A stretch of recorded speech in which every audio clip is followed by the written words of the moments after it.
Welcome to Newsweek. So nice to meet you, Madison. Come on, let's take you around and show you the office.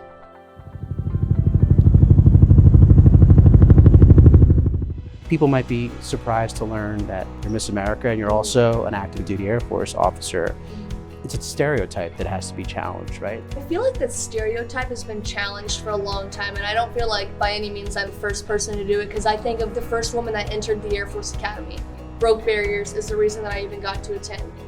The first female fighter pilot, all of the women that got to join combat positions, those people were the ones that broke those barriers. And now that I have the opportunity to be Miss America and Second Lieutenant Marsh, that can be a big deal to show people, not only in the military community, but really everyone, that you can break those barriers. And so I feel like there are a lot of stereotypes as a military woman that I get, and there are plenty of stereotypes about pageant women and what we receive, and that some of the unconventional things, or maybe what society tries to box you as, like, doesn't matter.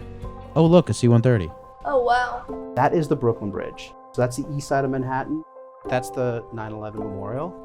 So there's two of them, and they're actually, it doesn't look as big from you look up here, but that is the exact footprint. So I joined after September 11th. I'm the GWAT generation. But it's different now. Certainly after September 11th for us, it was like a big patriotic pull. And I'm just curious, for a lot of people, they might think, oh, we're not at war. Why do people want to join the military? I think for me, people always ask that question in the media, like, why is the military being funded if we're not at war? Like, just exactly what you said. And for me, the reason why I love this country so much is because of the freedom that it stands for, not only for us, but for our allies abroad. And the way that we win these wars and help these people that we want to help is by being prepared all of the time. And the way that we do that is by getting people to join during times that we're not at war. And so for me right now, I feel every single day that I get to put on the uniform, or that I'm watching other military members on the news or whatever's happening, I feel patriotic. I feel proud of getting to put it on. I feel proud of the other people that sacrifice and go overseas and even stateside, because both are so important to make sure that we have this freedom here and for everyone else. And so exactly to your point, I think that everyone needs to be joining now, because this is where all of the magic happens. So we talk about recruiting, and you think about some of the generic ads from way back when, from World War II, or their posters and stuff. Obviously now with social media, you can reach a target audience like that.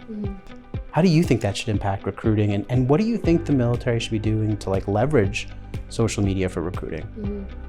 I honestly follow a lot of female military influencers, and I think that makes such a big impact. And I know it's really unfortunate, because I feel like sometimes they do get a bad rep, or people, you have the trolls online that are trying to take away from their cause. But for me, especially as a woman in uniform, looking at how accessible it is, and they are breaking down all of the barriers of what people believe the military to be.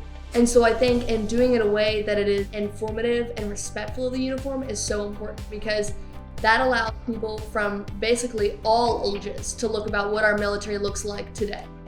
Not what it was 20 years ago or even longer than that, but what people are doing today in their day-to-day jobs, as much as they can share, obviously, with security. And I think that makes such a big difference, because you can see it right there from your phone, what that looks like, and you can even begin to picture yourself as, wow, that's really interesting. I didn't think the military was like that. Maybe I could see myself joining now. I view social media as very low-cost barrier to entry that we can use, freely accessible to reach anyone in any part of the globe. And so that allows it to be low cost, but you're reaching so many more people than we could ever imagine. So we should never take away from opportunities that would expose that and make it bigger. Your Air Force, favorite airplane, favorite jet, favorite helicopter? B2. B2? Yes. Seriously? Okay. I know, when I saw it earlier, I was like, it just so happened that I flew in one. I don't know if that's a humble brag, but why the B2? The look of it, it's just an insane plane. I think it is so unique, and it's just beautiful. Obviously all of the Air Force aircraft are absolutely beautiful, but that one is so cool. And I also just think the mission and some of the pictures from the cockpits, all of it's amazing. It's so cool. I will tell you one thing about the B2. It smells really bad inside of it, because they're in, they go for 40 hours.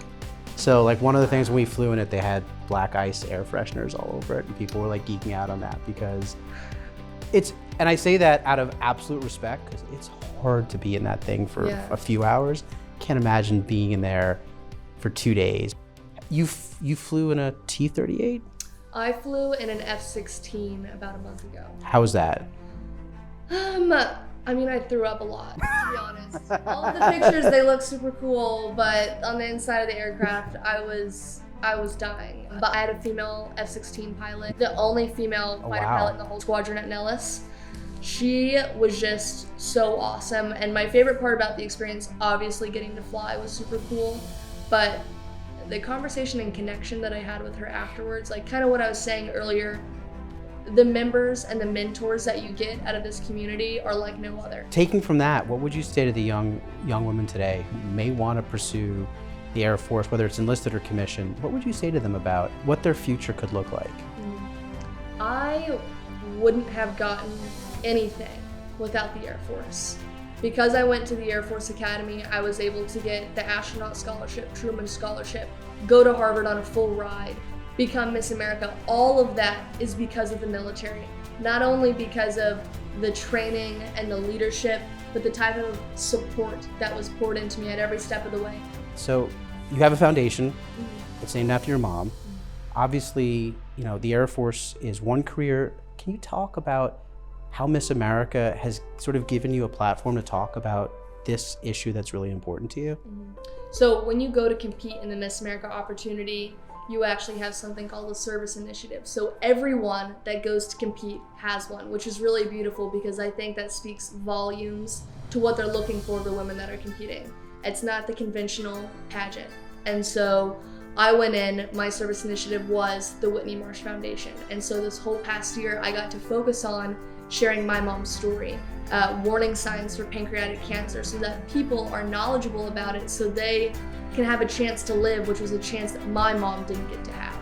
And then now that I get to be Miss America, they have given me a national voice to share her story. And so that, it makes me really emotional because now everyone gets to know who Whitney Marsh is, and it's all because of the Miss America opportunity.